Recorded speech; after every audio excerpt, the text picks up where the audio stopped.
नमस्कार। दिन भर की बड़ी खबरों में आपका स्वागत है। मैं हूं इंदिरा। आज की खबर में बात होगी बिहार एनडीए को बड़ा झटका, बड़ी पार्टी ने तोड़ा गठबंधन, कांप उठे पीएम मोदी की। वहीं सीए की 230 याचिकाओं पर कोर्ट के बड़े फैसले की। साथ ही सीडब्ल्यूसी की बैठक में प्रियंका ने चला ऐसा दांव, मोदी की गारंटी हो जाएगी फेल। और फ्रॉड प्रचार, बाबा रामदेव को कोर्ट से कड़ी फटकार की। वहीं इलेक्टोरल बॉन्ड पर इंडिया के चैलेंज से घबराई बीजेपी की। झारखंड की राजनीति में भूचाल की और सेना का क्रेडिट लेने आए पीएम मोदी की। और खबर के अंत में बात होगी दो ऐसे अंदर की खबर की जो आपसे छुपाया जा रहा है।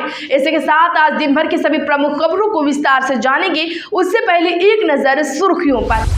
पशुपति पारस का मोदी कैबिनेट से इस्तीफा, कहा नाइंसाफी हुई। बिहार एनडीए सीट शेयरिंग में दरकिनार हुए भतीजे चिराग को मिली 5 सीटें। सीए जवाब देने के लिए केंद्र को 3 हफ्ते मिले। 9 अप्रैल को सुनवाई। याचिकाकर्ता सुप्रीम कोर्ट से बोले इस दौरान नागरिकता ना दी जाए। कांग्रेस वर्किंग कमेटी की मीटिंग, मैनिफेस्टो पर चर्चा। 5 न्याय 25 गारंटी शामिल होंगे। खड़गे बोले इन मुद्दों को देश के हर गांव घर तक ले जाएं। के कविता ने सुप्रीम कोर्ट से याचिका वापस ली। एक्साइज पॉलिसी के केस में ईडी के खिलाफ लगाई थी। 23 मार्च तक एजेंसी की रिमांड पर है। पतंजलि विज्ञापन केस में सुप्रीम कोर्ट बोला रामदेव हाजिर हो। जवाब नहीं दिया तो पूछा अवमानना का केस क्यों ना चलाया जाए।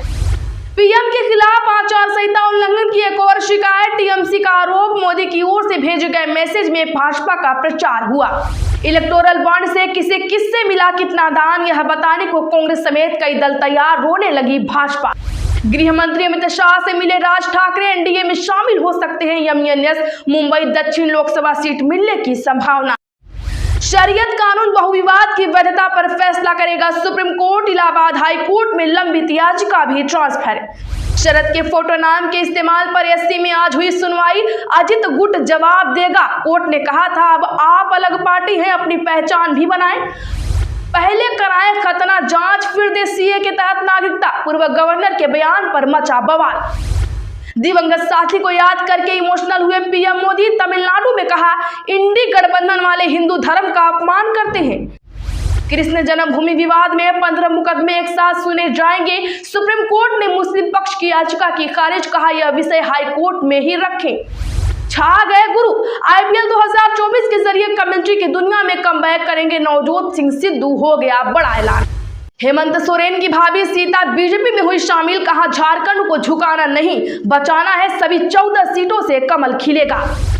मोदी बोले कांग्रेस ने नारी शक्ति का अपमान किया। राहुल ने उस पर लिखा पीएम को मेरी बातें अच्छी नहीं लगती, इसीलिए अर्थ बदल देते हैं।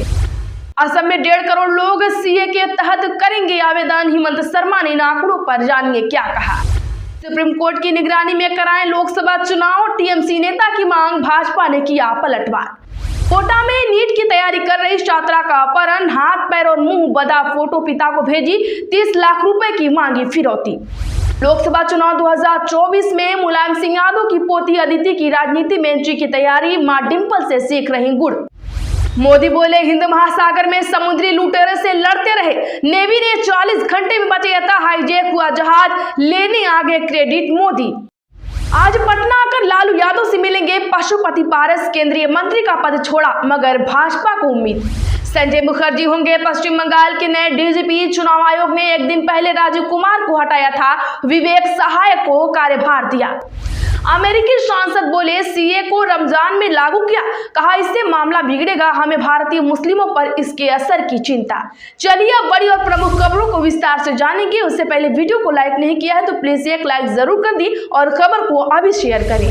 पशुपति पारस का मोदी कैबिनेट से इस्तीफा, कहा नाइंसाफी हुई। बिहार में एनडीए सीट शेयरिंग में दरकिनार हुए भतीजे चिराग को मिली 5 सीटें। दर्शकों, रालोसपा के राष्ट्रीय अध्यक्ष पशुपति पारस ने केंद्रीय मंत्री के पद से इस्तीफा दे दिया है। उन्होंने कहा है कि एनडीए में मेरे साथ नाइंसाफी हुई, अब मैं तय करूंगा कि कहां जाना है।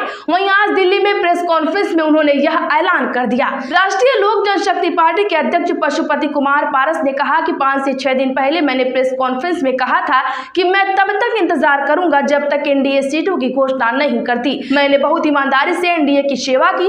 पीएम नरेंद्र मोदी देश के बड़े नेता हैं, लेकिन हमारी पार्टी और व्यक्तिगत रूप से हमारे साथ नाइंसाफी हुई, इसलिए मैं केंद्रीय मंत्री पद से इस्तीफा देता हूं। एससी बोला सरकार सीए पर 3 हफ्ते में जवाब दे, 9 अप्रैल को सुनवाई। याचिकाकर्ता सुप्रीम कोर्ट से बोले इस दौरान नागरिकता ना दी जाए। जी हां, सुप्रीम कोर्ट ने आज नागरिकता संशोधन कानून के खिलाफ दायर 237 याचिकाओं पर सुनवाई हुई। इन याचिकाओं में से 20 में कानून पर रोक लगाने की मांग की गई। केंद्र की मोदी सरकार की ओर से solicitor general SG Tushar Mehta ने जवाब दाखिल करने के लिए 4 हफ्ते का समय मांगा। कोर्ट ने उन्हें 3 हफ्ते का समय दिया है। सुनवाई के दौरान सॉलिसिटर जनरल ने कहा कि यह एक्ट किसी की भी नागरिकता नहीं छीन रहा है। 2014 से पहले देश में आए लोगों को ही नागरिकता दी जा रही है, उसके बाद आए किसी नए शरणार्थी को नहीं। याचिकाकर्ताओं के वकील कपिल सिब्बल ने कहा कि केंद्र की मोदी सरकार के जवाब देने तक नई नागरिकता नहीं दी जाए। ऐसा कुछ होता है तो हम फिर कोर्ट जाएंगे। दर्शकों, क्या इस कानून को वापस ले लेना चाहिए? कमेंट जरूर करें।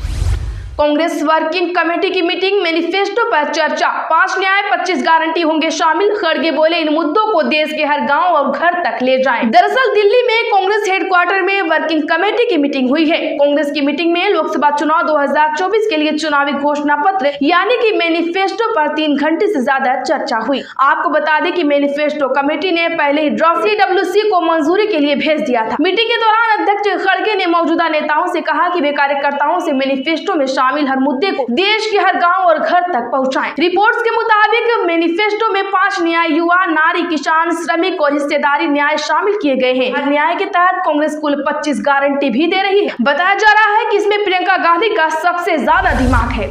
के कविता ने सुप्रीम कोर्ट से याचिका वापस ली। एक्साइज पॉलिसी केस में ईडी के खिलाफ लगाई थी। 23 मार्च तक एजेंसी की रिमांड पर है। दरअसल आपको बता दें कि दिल्ली शराब नीति घोटाले मामले में बीआरएस नेता के कविता ने आज ईडी के समन के खिलाफ अपनी याचिका सुप्रीम कोर्ट से वापस ले ली है। दावा है कि उनकी गिरफ्तारी के बाद यह याचिका बेकार हो गई। फिलहाल कविता 23 मार्च तक ईडी की रिमांड में भेज दी गई है। कविता ने 18 मार्च को अपनी गिरफ्तारी के विरोध में सुप्रीम कोर्ट का रुख किया था। बता दें कि याचिका वापस लेने के बाद उनके वकील ने कहा कि वे कानून के अनुसार ही मामले से निपटने के लिए जरूरी नियमों का सहारा लेंगे। वहीं एजेंसी का दावा है कि इसके लिए दिल्ली सीएम अरविंद केजरीवाल और डिप्टी सीएम मनीष सिसोदिया को 100 करोड़ रुपए का भुगतान किया। इधर आपने दावा किया है कि ईडी बीजेपी की राजनीति शाखा की तरह काम कर रही है।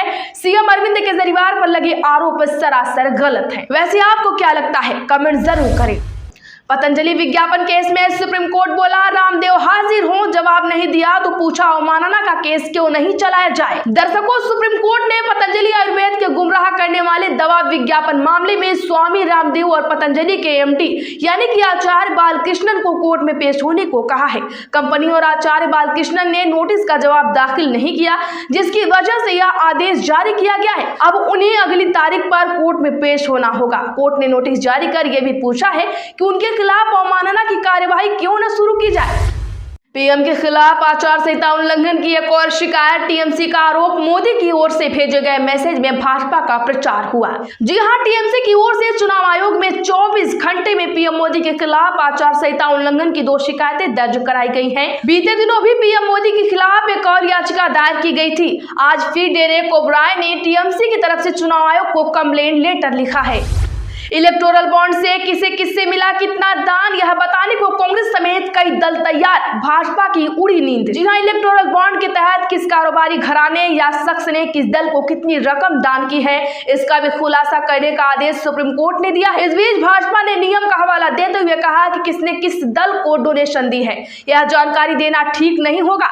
वहीं छोटे दल अब इस तैयारी में जुटे हैं कि इसकी डिटेल दे दी जाए। इनमें से एक पार्टी डीएमके का कहना है कि वह उन डोनर से बात कर रही है जिनसे उनकी रकम मिली थी। पार्टी की ओर से उन लोगों से डिटेल मांगी जा रही है जिन्होंने इलेक्टोरल बॉन्ड के जरिए दान किया था। यह जानकारी जुटा लेने के बाद चुनाव आयोग को दी जाएगी और फिर वह वेबसाइट पर अपलोड करेगा।